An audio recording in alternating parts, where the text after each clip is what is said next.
everyone. Welcome to the ATBC movie contest on success stories in tropical biology and conservation. This is an initiative co-organized with Mongabay and the Band Foundation in partnership with the Smithsonian Earth Optimism Summit. I am Lúcia Lohmann, the Executive Director of the ATBC, the Association for Tropical Biology and Conservation, which is a global scientific association that aims to promote research, education, science outreach, and conservation throughout the tropical regions of the globe. Hi, and my name is Lily. From the front lines of nature. As we all know, biodiversity is a crucial component of all ecosystems and essential to the well-being of our planet. And even though we are constantly seeing forest destruction and biodiversity loss, especially in the tropics, we also need to remind ourselves of the great work conducted by the people who dedicate their lives to protecting biodiversity. It is really very inspiring to hear about those stories, and this video contest aims to bring some of those conservation success stories a little closer to all of us, so we can remain optimistic about the future of our planet and be inspired to take immediate action. Before we show you the winning videos, we could not have ventured into this world of video science communication for this first time without our judges. Let me show you a slide that has our esteemed judging panel. So we were able to gather 15 volunteer judges from the film industry, as well as biologists and journalists. And we'd also like to thank Brian Coyle with the Smithsonian and Brian Patrick, founder of Skyline Indie Film Fest, for their invaluable help in launching our video contest.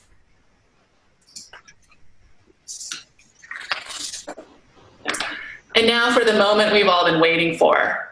Our three winners bring us stories from Panama, Brazil, and Borneo.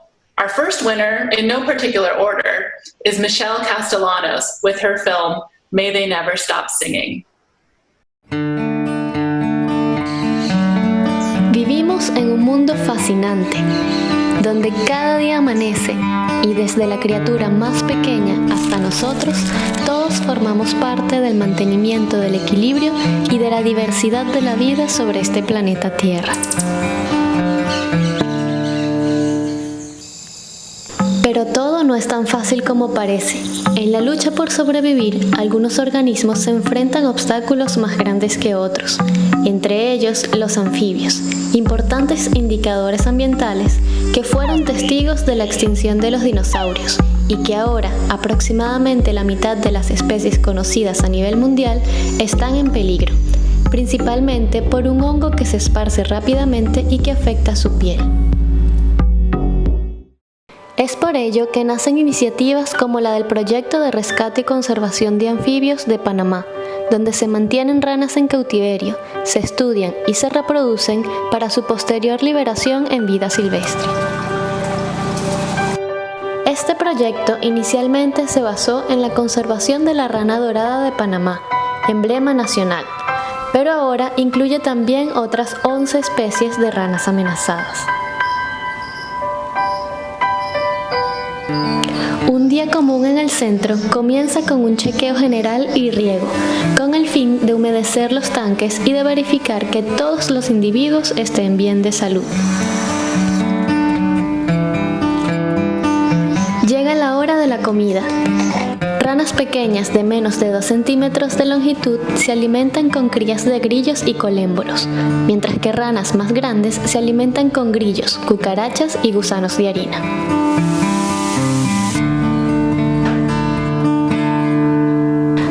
Tratamos a cada individuo con especial cuidado y atención. Sin embargo, no todos logran sobrevivir a condiciones artificiales. Este no es su hábitat.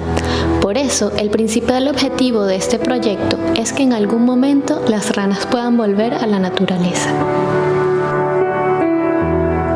Para ello, investigamos todo cuanto podemos, incluso sus espermatozoides. Así, descubrimos esperanza. Hemos logrado reproducir hasta 2 generaciones de algunas especies.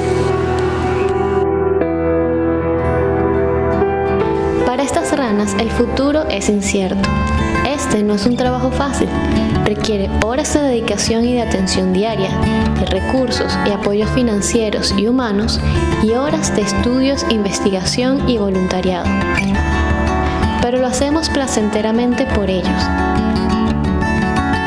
por la diversidad, por nuestro planeta y porque nunca, nunca las ranas paren de cantar.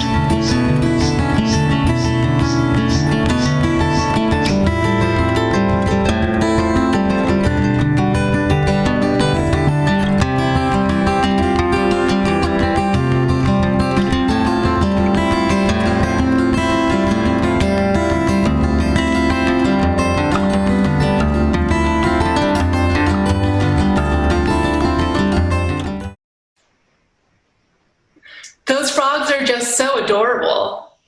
Since we're not able to bring Michelle to you live, we asked her to say a few words about what fuels her optimism in her work from her home in Venezuela. Hello, my name is Michelle Castellanos. I'm a biologist and I work with amphibian conservation and with the Red List of Ecosystems of IUCN through an NGO called Provita. I'm Venezuelan and day by day I coexist with bad news. Shortage, hunger, corruption, among others. That's why I love to show the good things that are happening in the world right now, and those anonymous heroes who work for a better place. While working on this project, I learned a lot, but especially I learned that it takes real teamwork in order to success on a conservation project. You will need people from different areas of work and with different interests, not only biologists, but that share something in common, passion. You will need people that believe in the project and that work on it because they love it and not because it is a job. I love my work as biologist, but more than that, I love to communicate what we do.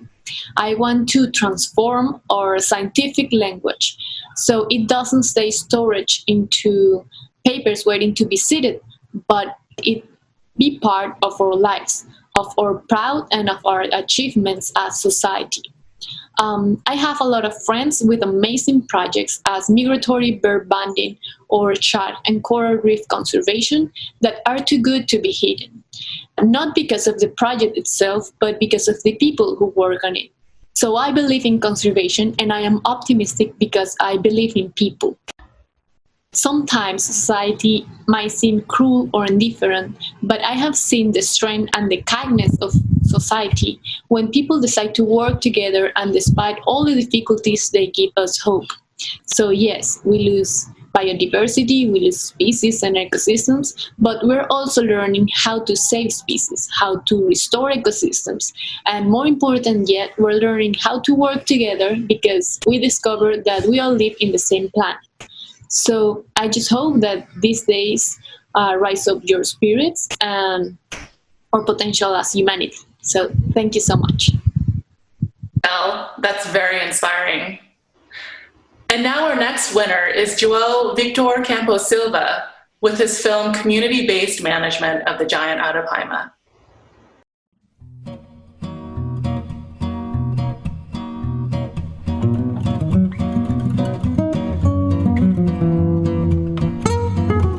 The success story I want to bring you comes from the Brazilian Amazon and involves a giant fish, the arapaima.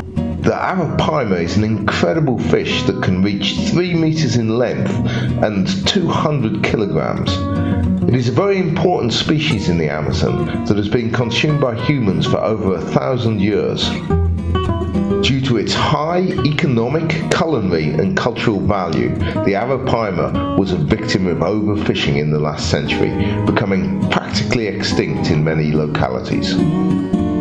In an effort to reverse these trends, experienced fishers, community leaders and researchers developed an innovative community-based management model for the arapaima, based on protecting stocks and counting individuals. This model was first introduced in the Mamiruwa Reserve 20 years ago. In this model, local communities are empowered to protect their territories. They ensure the spatial zoning of fishing and the protection of lakes, where communities themselves take turns guarding against illegal fishing. This protection ensures that arapaimas and many other species have a safe place to feed and reproduce. Unlike most fish species, the arapaima can be easily counted, as it needs to come to the surface to breathe at regular intervals of about 20 minutes.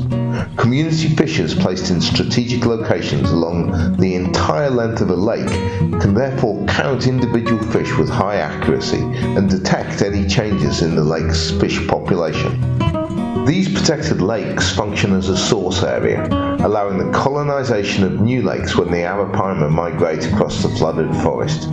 Lakes with large populations of arapaima are particularly important, since fish in these lakes are more likely to leave to find new feeding areas. In some protected lakes, arapaima fishing is allowed once a year, following management rules developed in consultation with fishing communities. Depending on the numbers of arapaima, up to 30% of adult individuals can be harvested, bringing enormous benefits to the communities participating in the scheme. The results of the management model are impressive. In the Juruá River, for example, the arapaima populations increased by a staggering 425% in only 11 years of management. Many other species have also benefited from the protection given to the fish, including freshwater turtles, alligators, river dolphins, manatees, giant otters, and many other species of fish.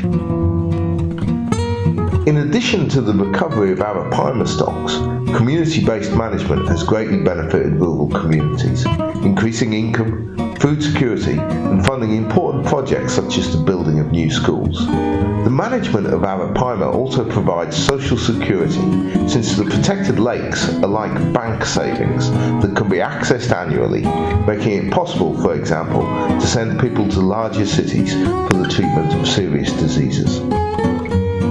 From small beginnings, sustainable management of arapaima now occurs in hundreds of rural communities scattered across thousands of kilometers of the Amazon's many tributaries. The success of the arapaima model provides an important lesson that merits global dissemination. If we want to guarantee a more just and sustainable future for the Amazon, and indeed any of the other wild places of the world, we must be inspired by the traditional communities that have inhabited that place for millennia, because no one takes better care of the forest than its residents. Fascinating. It's wonderful to see how such a majestic fish is being sustained through community-based conservation. So our last winner does a majority of their work in the tropical forests of Borneo. This last short is called When Forests Heal.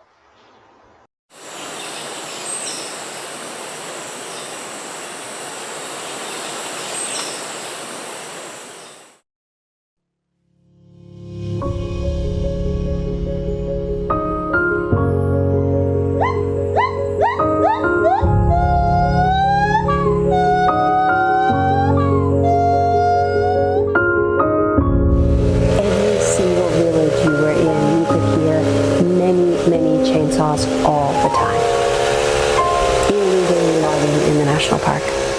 And now you can't hear them anywhere. And the reason is we did something crazy.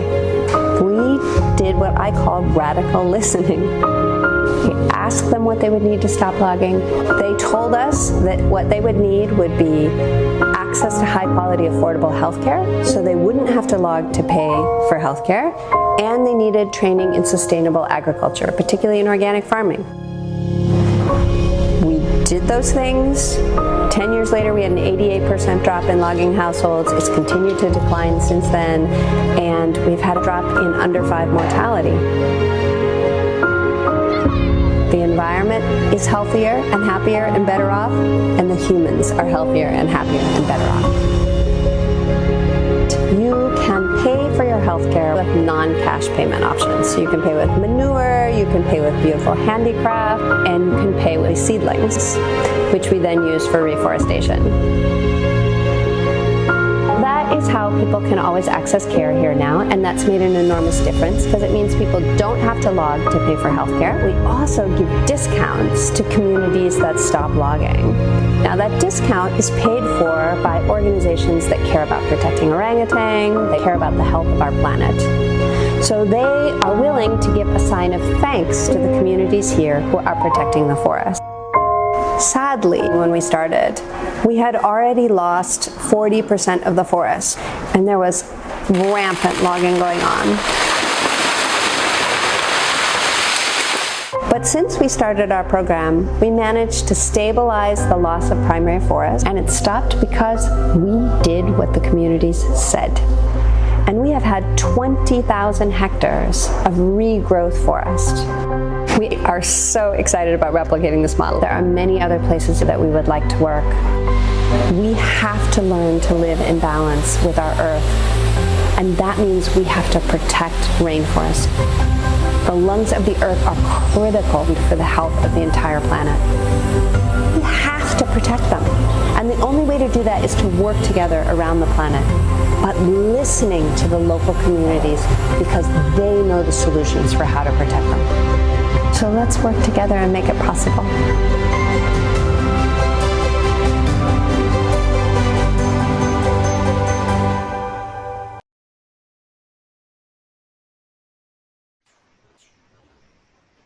It's eye-opening to see how our personal health is so intricately connected with planetary health. For a little bit more about Health and Harmony's vision for Earth optimism, here's their executive director. Hi everyone, I'm Jonathan Jennings, Executive Director of Health and Harmony, and this is my 3-year-old daughter, Wren. We're coming to you from our home in the temperate rainforests of Washougal, Washington, in the United States. First, I want to thank the Association of Tropical Biology and Conservation for the incredible work that they do and for selecting our video in your contest. I also want to thank the Earth Optimism Summit for staying committed to positivity in this difficult time and for taking your magnificent conference online. I've been with Health and Harmony for 3 years now, and before that I spent about a decade providing emergency humanitarian aid with Doctors Without Borders. Our planet is the patient now. Human interconnectedness to nature has perhaps never been more apparent than right now during this pandemic. Our health depends on the integrity of the ecosystems in which we live, yet we behave as if it doesn't. Human health and well-being are not determined inside a vacuum, exclusive of the environment around us. Much to the contrary, clean drinking water, clean air, and non-toxic soils and foods are essential to the development of our brains and our prosperity. Can this pandemic wake us up to the reality that we no longer can view the world through single-issue lenses? Solutions are never just about health or just about agriculture or just about livelihoods. Our program in Borneo shows that true systems-based solutions, what they look like, how they're built, and our program illustrates the dividends in the forms of family health, livelihoods, ecosystem integrity, and biodiversity. This catastrophic COVID-19 pandemic must compel our policymakers to wake up to the need for smart, equitable, and transformative systems change inside their stimulus planning, because our Earth depends on it. Sharing bold, disruptive, inspiring examples of bright spots like ours through short videos is possible, and now maybe it's more important than ever. Solutions exist. Health and Harmony is a climate solution, and much like the Earth Optimism Summit, we want to share this positive vision with as broad an audience as possible to create a movement of people living conscious of planetary health. Thank you so much, and please stay safe. Well, we hope you have enjoyed some of these awesome videos. They highlight some of the amazing work that is being conducted in different tropical regions of the world, as well as show some of the passion and the dedication of the people who are working on the ground to help save biodiversity and protect some of our tropical ecosystems. This was actually the first time that we are hosting a video contest, and we were very happy for having received submissions from 17 countries representing the breadth of the work that is being conducted throughout the tropics. The field of tropical ecology is very collaborative and international in scope, which is exactly what we need in order to really face some of the climatic and biodiversity challenges ahead. The ATBC is very happy for having had a chance to co-host this session with Mongabay and the Band Foundation. We are also very happy for having been able to showcase our winners during the Smithsonian Earth Optimism Summit. We hope that you were inspired by the stories that you heard today, and we also hope that the connections made through this summit will lead to the positive change and action that we need in order to restore our natural habitats and prevent further biodiversity loss. Thank you so much for joining us today.